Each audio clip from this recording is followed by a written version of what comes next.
because according to Mark chapter 16, verse 17, Jesus said that everyone who believes can speak in tongues. Many people don't understand this because we are told in 1 Corinthians 14 and 28 not to speak in tongues without an interpretation. Clarity is only found when you understand the differences in the tongues that Jesus talked about and the tongues that Paul talked about.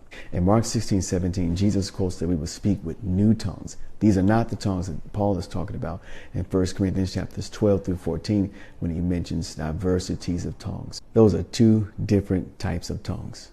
And there are 5 others I haven't even mentioned, totaling 7 different types of tongues mentioned in the Bible in reference to speaking in tongues. But to keep from complicating it, out of the 7, there are only 3 purposes biblically that you should or could be speaking in tongues. Purpose number 1, 1 Corinthians chapter 14, Jude verse 20.